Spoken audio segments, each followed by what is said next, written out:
Get social with us. Follow us on Instagram at Goodtaste TV. Hi, everyone. Welcome to Good Taste for the Soul. I'm Tangi Patton.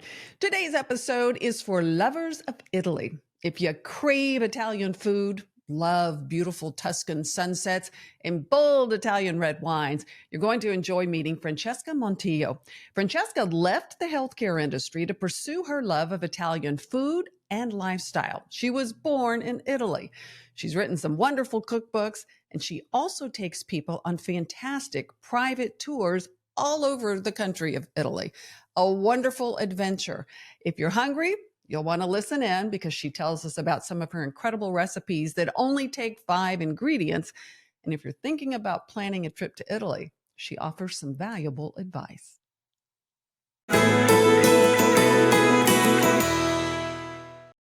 Francesca, welcome to Good Taste for the Soul. I'm so glad to finally meet you face to face. Thank you so much for having me. It's my pleasure to be here. The way I found out about you, you and I are both in a women's professional group called Les Dames d'Escoffier. And I know we share that in common, clearly a love of all things Italian, but I honestly don't recall exactly how I found out about you, but I think that one of your newsletters ended up in my inbox.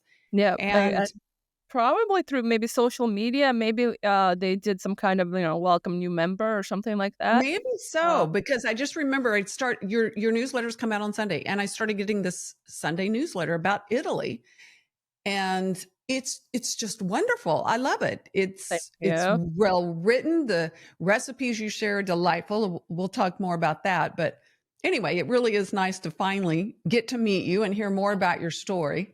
Well, however we found each other, I'm glad we did. Yeah, I am too. So you were clearly Italian. Mm-hmm. Were you born in Italy? Are you second generation? No, I was born in Italy. We moved to Boston with my family in 1988. So a long time ago. I was almost 11 years old when we moved. My mom had been raised here in Boston. So for her, it was just like coming back where she had been raised. But for the rest of the family, it was a new experience. It was brand new. Where in Italy were you born? Calabria, in southern Italy. Ah, okay. Yeah. All right. And you go back, I would imagine, quite a bit now, especially now you get to go for business, right? Right, exactly. Now I get to mix business with pleasure. I go back 3 or 4 times a year, but even before my business, we still maintained our house in Calabria, so we go back to our home base as often as we can. I think there are so many Italian lovers out here, right? I really think you're living all of our dreams. It was definitely a work of passion. When I decided I wanted to build my business, I wanted to combine the things that I love the most. And definitely Italy and travel and food and wine were at the top of that list. So I found a way to combine those things and make a business out of it.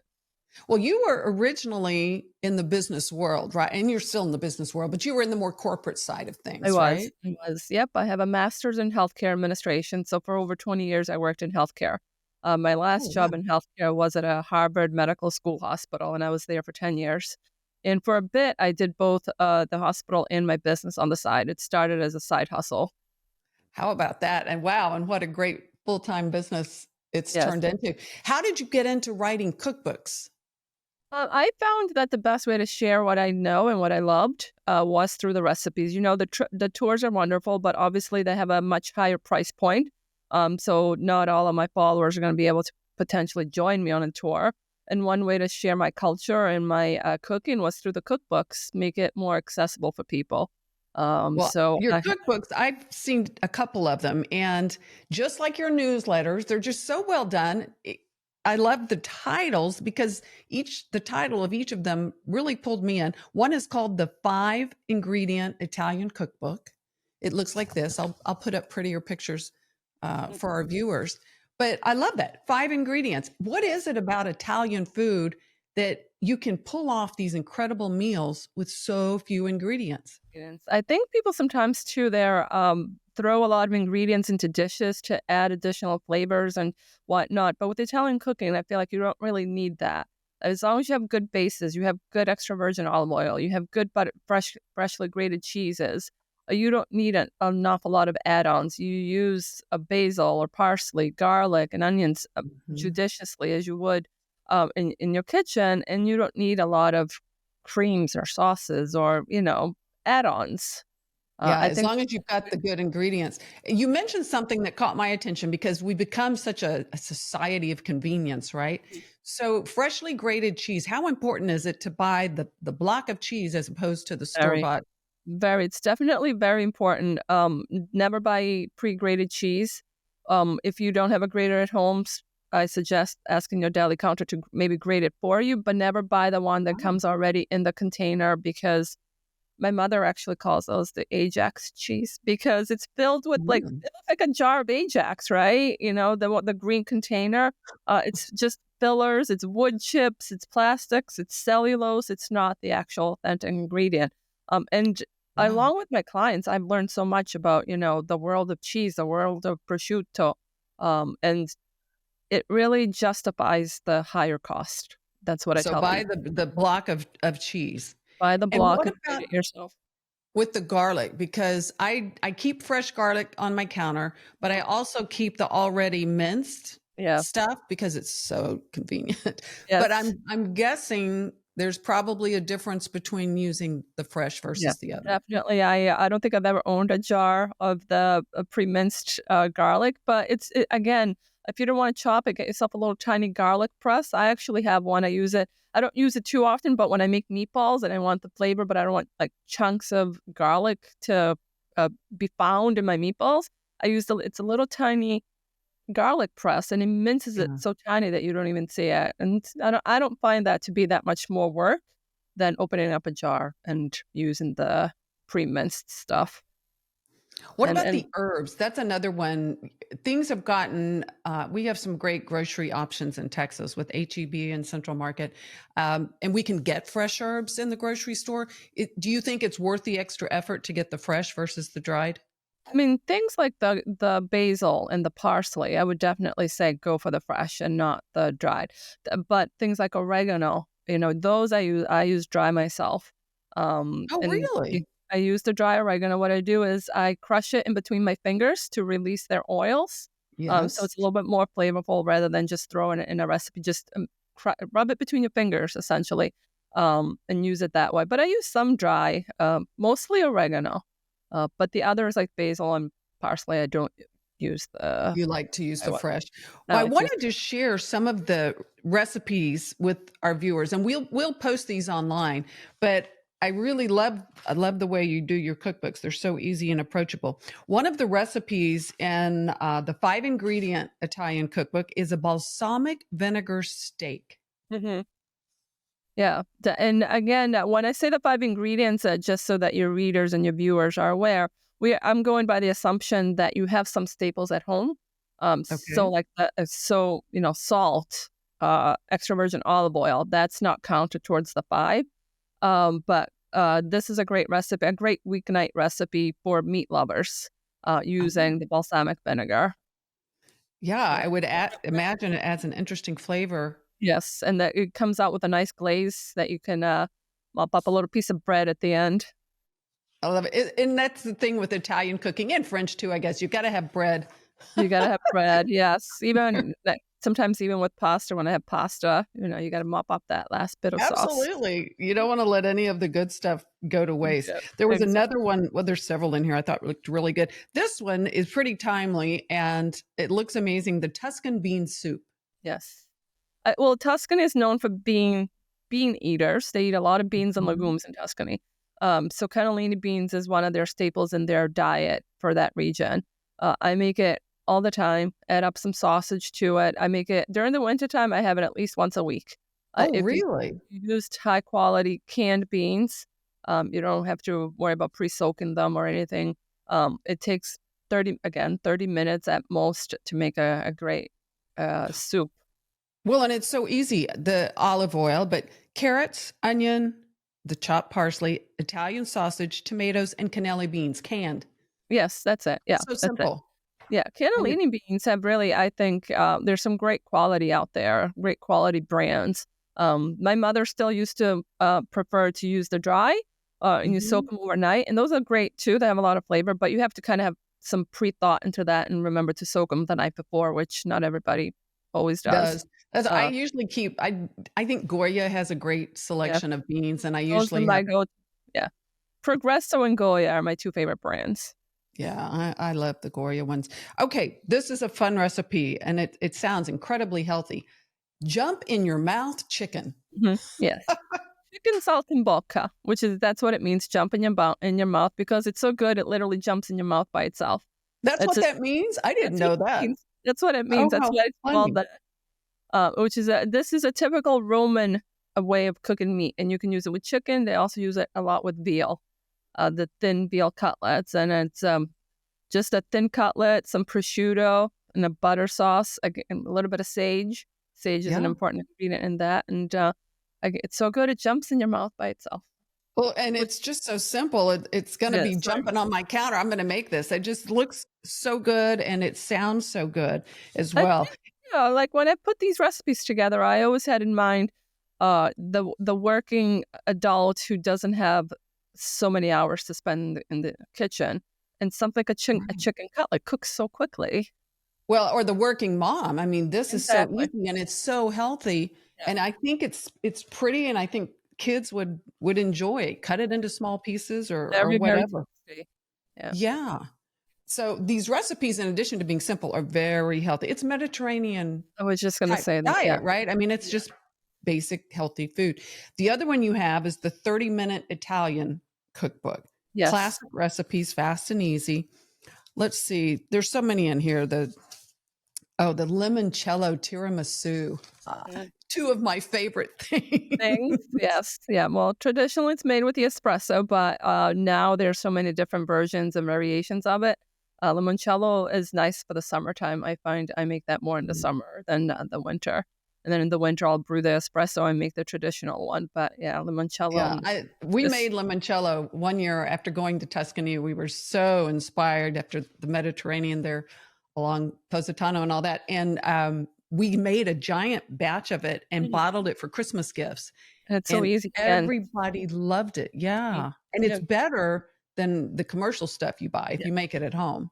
Yeah, I mean, you can also get to control the sweetness of it too. Some people like it more sweet than Exactly. others, but when you make it yourself, you Exactly. can Which control that. we pulled back on the sugar. Yeah. Right. I agree. But that tiramisu recipe looks really good. And on your tiramisu, because when I make it, I use raw eggs. Yeah.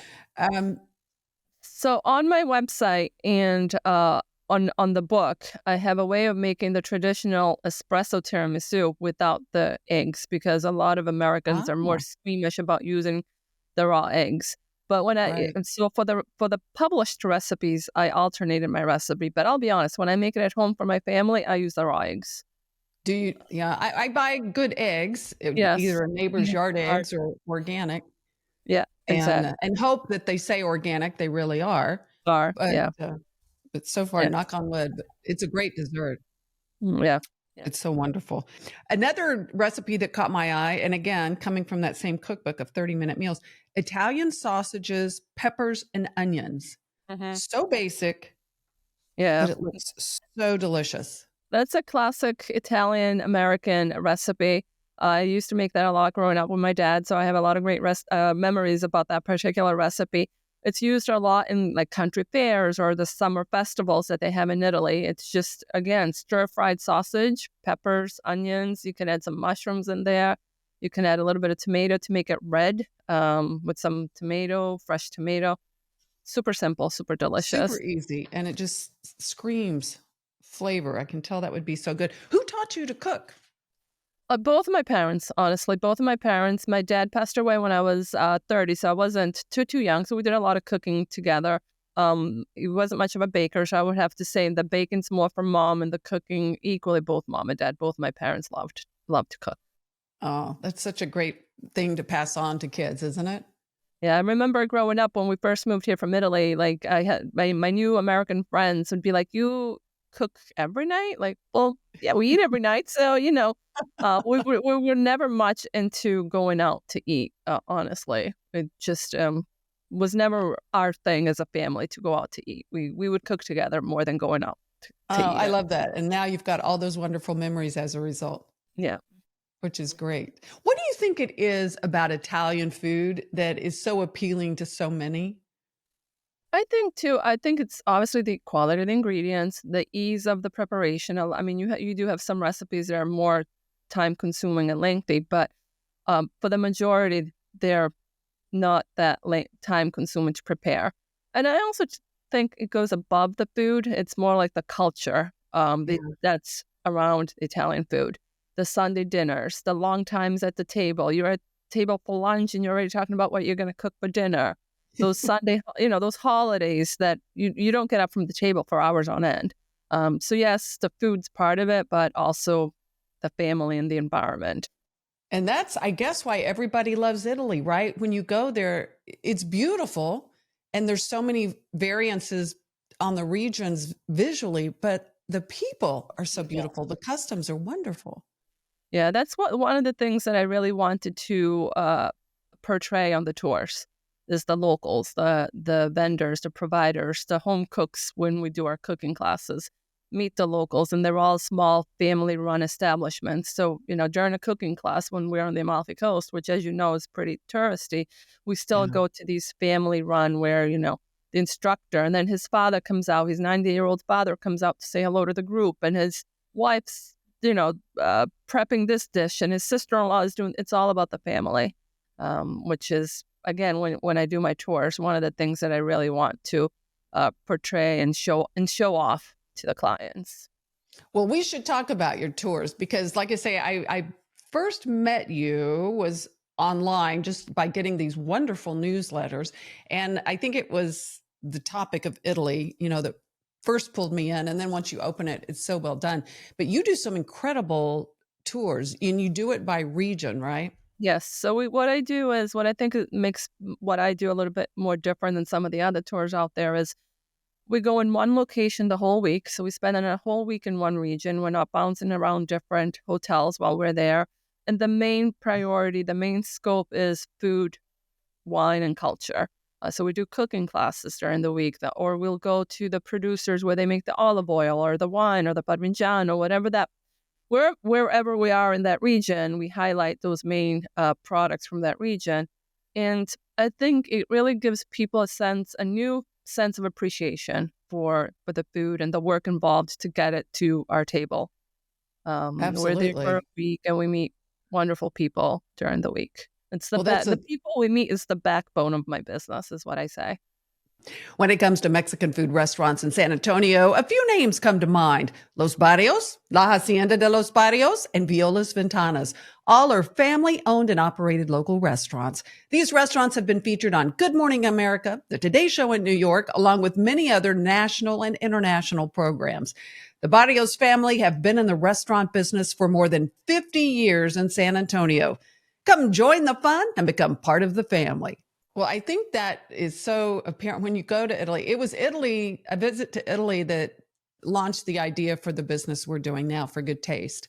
Hmm. Totally Italy inspired. The flour I use in everything I almost do is the sunflower. I mean, Italy it was just magical for us, and I don't think I'm alone in feeling that way. It's just a No. special place. The people are very special there.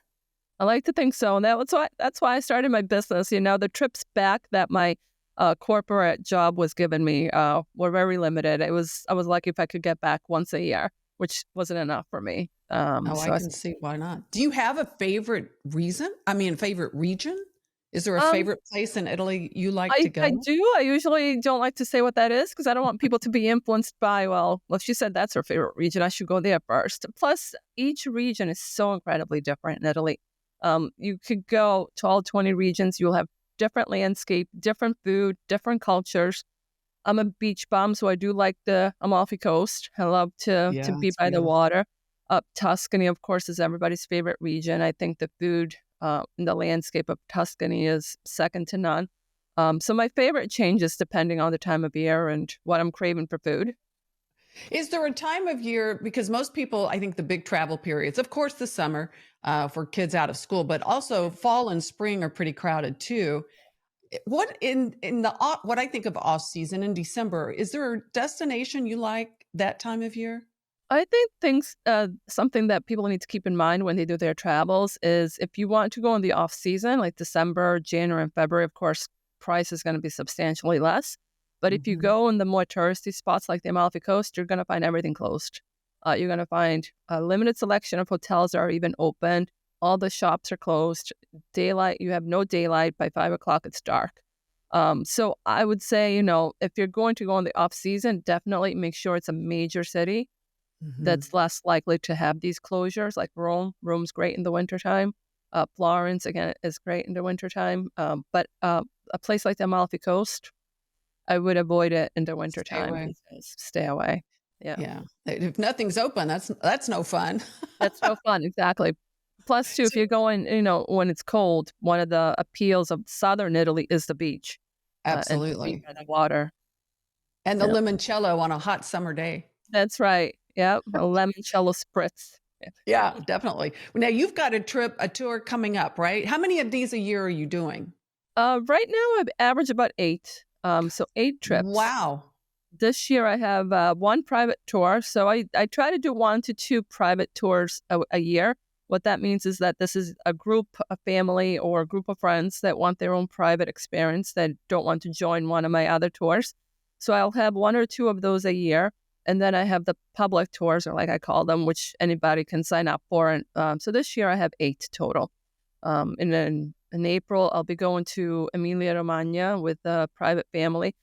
So that area is known for the Parmigiano, the balsamic vinegar, the prosciutto. So we're going to be touring all those factories while we're there. And then in May, I have a week on the Amalfi Coast, a week on the Italian Riviera, and a week in my native region of Calabria with groups there. Yeah, you're living all our dream. I mean, And I'll come back, and I'll go back in September. I have a week in Sicily, and then October I'm focusing on Tuscany and Umbria. and is your Sicily trip already sold out? That's in the fall. I have one spot available. I max out at 16. We're currently at 15. So if there's a solo traveler out there looking to join a group and go to Sicily, Sicily has become another big destination. That's the one region. We had a trip all planned, booked, everything. And we were to be there in April of 2020 Mhm. and We know COVID. how that went. Yeah, we all remember what Yeah. happened with that. And Yeah. so that's one area of Italy we have not yet been to. It has become another hotspot. I tend to focus on the eastern side. So we do Mhm. Syracuse, Noto, Taormina, and focus more on the east, but the whole island is just amazing. Is there a reason you like to focus on the East as opposed to the I find it a little West? bit personally, it's not, Palermo is very overwhelming. It's a big city, lots of crowds, lots going on, little bit of graffiti and not as well Mhm. kept neatness wise as the eastern side. The eastern to me is a little bit more visitor friendly. That's it. Okay. Well, that's good to know because you're spending a lot of money, when we go over there, and time is always valuable Yeah, because everyone needs to get back to family or work or whatever exactly. the case may be. Yeah. So that's good to know. How do people find you? Give us So your website and sure. So I'm on my website, obviously, thelazyitalian.com. And like you said, I do email out a newsletter every Sunday. And I'm also on Facebook, Lazy Italian Culinary Adventures, and on Instagram. I need to up my Instagram game a little bit. Facebook seems to be my bigger followers, but bigger yeah, followers. it's just one more thing, Francesca. Let It's me tell you. true. It's true. When social media, it's a blessing and a curse. That's why I really Yes. like to curate the folks on my email list. That's why I always tell folks like sign up with a newsletter. Yeah, I don't bombard you with emails. No, Um, it's great. It comes on Sunday. Is it morning or afternoon? And I email at my I time love it. 11. So I'm on Eastern time, and I try to make a blend of recipes, culture, Italian habits, regions, but a little mixture of anything. If you like Italy. Yes, and I am a huge fan of your newsletters. I love Italy, but you convey some of the personality, some of the history, things that we wouldn't know, Yeah. and It's you're also very familiar with. a good way. I also think it's a good way for my audience to get to know me a little bit, because I Yeah. spending a week with somebody, you want to get to know them. You want to make sure that their personalities align with yours. And one way to do that, I think, is through my writing, just getting to know me a little bit better. Well, you write very well, and the newsletter is so well done. It really is. And I love your cookbooks. Thank you. So congrats on this. And I should mention, this is started as a side hustle. We talked about that, but it's only how many years old? Technically it's 9 years old, but because for 2 years we couldn't travel because of COVID. The Yeah. first year wasn't really any traveling because it was just about getting a little bit of recognition. So I didn't do any tours the first year. So I say it's 9 years old, but it's really more like 6 years old because COVID kind of set me back a few years, unfortunately. COVID kind of realigned a lot of our Right. Yeah. schedules, right? Yeah. Let me Delayed repeat that, things. right? Yeah. It's crazy. Yeah, it's like a 2-year dark hole that we all Yeah. got through. Well, Yes. I do. I'm a big fan of your work. You so well done, so professional. So thank you so much for Thank you so much. sharing. And we'll post the recipes we talked about, so anyone listening or watching can head to goodtaste.tv or the link here on the So, podcast. yes, definitely. I hope that they get to make them for their families. Yes, they look amazing, Francesca. Thank you. Thank you. Thank you so much. Thank you for having me. Thank you.